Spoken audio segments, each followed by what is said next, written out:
Bonjour, ma journaliste. Oui, aujourd'hui c'est la journée de l'asthme et nous voudrions savoir d'abord c'est quoi pour expliquer à nos téléspectateurs c'est quoi cette maladie de l'asthme.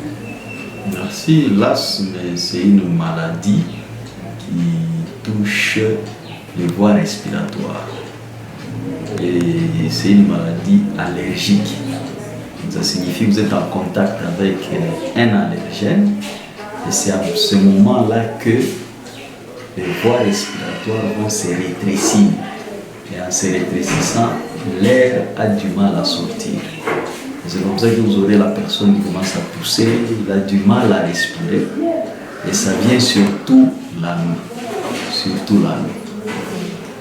Et c'est dû à quoi, docteur? C'est causé par un microbe ou ça arrive comment?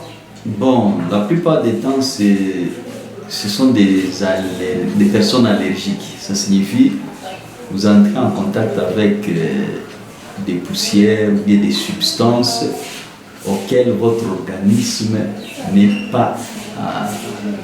plus habitué ou n'est pas habitué à entrer en contact. C'est vrai qu'il y a des moments où il y a aussi des microbes qui peuvent causer ça, mais la plupart des temps, ces microbes viennent se greffer sur un terrain déjà d'allergie. Oui, docteur. Est-ce qu'il y a des signes particuliers des personnes asthmatiques où ils sentent seulement les douleurs au moment où ils sont en contact avec ces choses-là qui leur donnent l'allergie? Ils vont sentir comme s'ils manquent de l'air, ça c'est le premier signe. Ils vont sentir comme si leur poitrine est serrée. Et comme la poitrine est serrée, il aura maintenant du mal à respirer. Il peut commencer aussi à tousser. Et généralement, quand il tousse, il y a aussi des petits crachats qui peuvent sortir. Oui, alors docteur, vous venez de donner un problème de respiration. Généralement, les femmes enceintes certes aussi à ces problèmes de respiration. Comment est-ce que la maladie, l'asthme est compatible avec la grossesse? On peut vivre avec l'asthme en état grosse? On peut vivre avec la grossesse en état asthmatique, mais il faut vraiment un suivi pour cette grossesse-là. Parce que déjà, c'est un problème de respiration et quand la grossesse est en train de croître, ça comprime aussi. C'est un muscle qu'on appelle le diaphragme. C'est un muscle de la respiration. Et comme ça comprime, ça peut faire que la femme enceinte ait du mal à respirer. Et donc, elle peut tomber enceinte, on ne refuse pas, mais il faudrait que cette grossesse-là soit suivie de très près. Et même à l'accouchement, il faudrait vraiment qu'on puisse vraiment suivre cela, parce que cet effort-là de pousser peut déclencher une crise d'asthme. Et alors, est-ce que l'asthme peut guérir, docteur?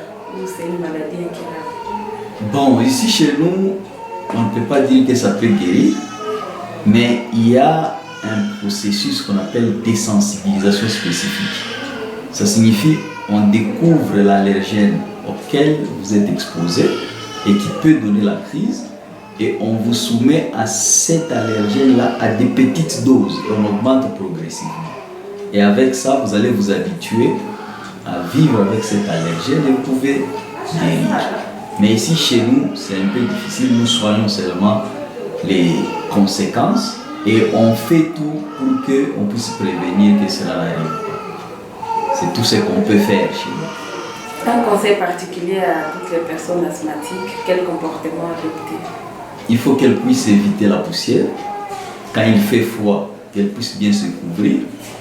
Et qu'elles ne se retrouvent pas aussi dans des endroits où il y a trop de poussière. Donc ça, c'est tout ce qu'on peut leur dire. Quand il y a une crise, qu'elle aille directement à l'hôpital. Parce qu'il y a beaucoup d'asthmatiques, quand elles ont la crise, elles connaissent déjà les médicaments qu'il faut prendre.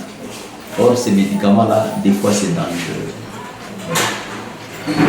Docteur, nous vous remercions. Je vous remercie.